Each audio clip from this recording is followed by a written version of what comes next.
Hello, my dear friends. This is Computer Concepts AK Pandey. Welcome to my YouTube channel. Today, I have come up with another tip that is uh, that is part 3. Some tips about Pandas series.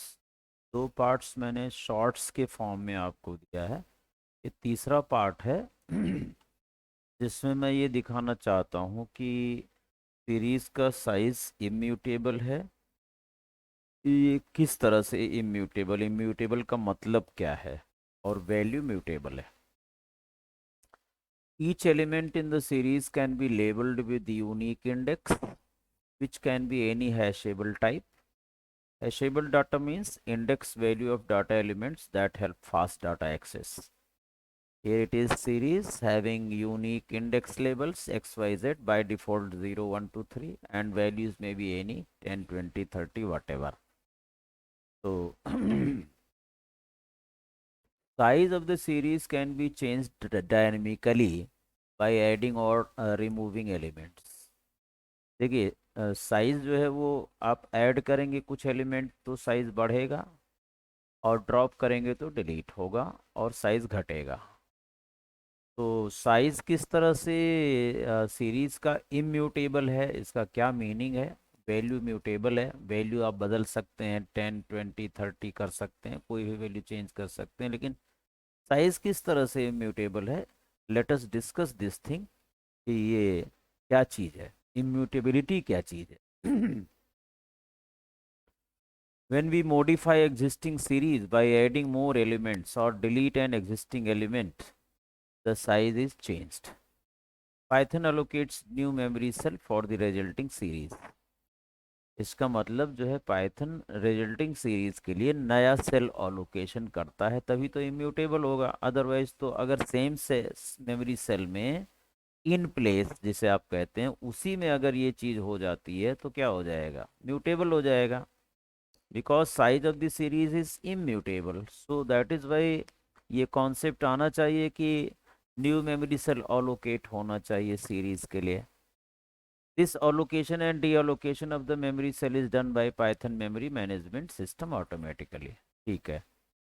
तो series, लेकिन जब मैं इसे practically करता हूँ तो आपको मैं दिखाता हूँ कि प्रैक्टिकली क्या होता है.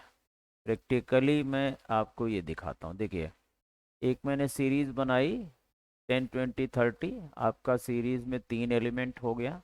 जब इसका आईडी प्रिंट कराता हूँ तो दिस इज द आईडी. इसमें एक एलिमेंट में और जोड़ता हूँ, ऐड करता हूँ, S1 ऑफ 3 इक्वल टू 70, और फिर से प्रिंट किया तो this is series having size 4. और जब मैं इसका आईडी लेता हूँ तो I am still getting the same ID. तो इम्यूटेबिलिटी कहाँ हुई, आईडी तो सेम है, ये तो म्यूटेबल दिखा रहा है अगर मैं देखूँ म्यूटेबल इम्यूटेबल के डेफिनेशन के हिसाब से. और एक मैंने ड्रॉप किया एलिमेंट, फिर उसको मैंने लिया 0, 2, 3 रह गया. इंडेक्स नंबर 1 वाला element I have already drop deleted here. फिर से जब मैं आईडी लेता हूँ तो फिर से सेम आईडी आ जाता है सीरीज का. तो ये तो म्यूटेबिलिटी शो कर रहा है, ये कन्फ्यूज़न हो जाता है हमें. तो मैं आपको बता दूं कि ये चीज़ इंटरनली होती है, क्योंकि pandas data structures may be series, may be data frame, has been built on the top of the numerical python. numpy automatically install होता है pandas को. जब आप लाइब्रेरी इंस्टॉल करते हैं pandas का डाटा स्ट्रक्चर सपोर्ट करने के लिए इंटरनली एरे पर बेस्ड है.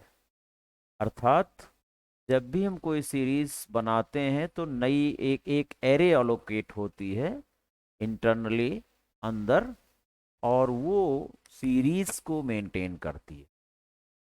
इसका मतलब ये हो गया कि जैसे आपने ये सीरीज बनाई, सीरीज बनाने के बाद नई मेमोरी सेल अलोकेट हो जाती है as and when we increase the size of the series और we decrease the size of the series. ये नई array allocated internally and associated with S1.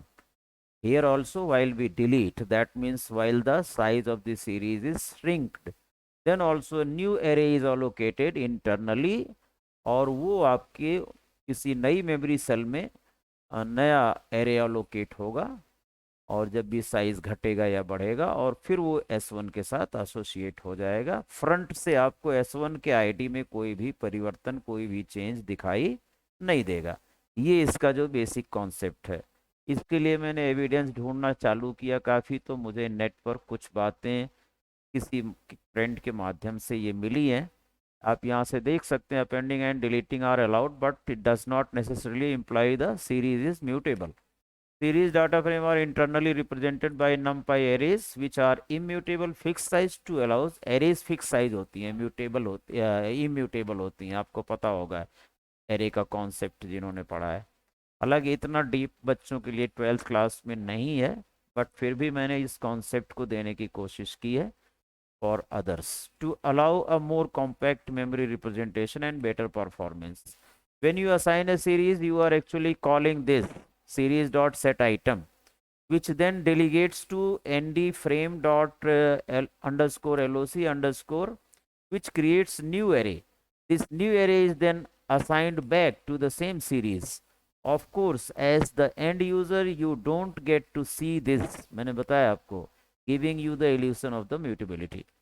इसके बाद यहाँ आया for example if you create a new series और modify the existing one, Python में allocate new memory cell for the resulting series. Modification में तो आप वैल्यू चेंज करेंगे ना, वैल्यू तो अलाउड है चेंज करना, उसके लिए न्यू मेमोरी सेल अलोकेट नहीं होगी।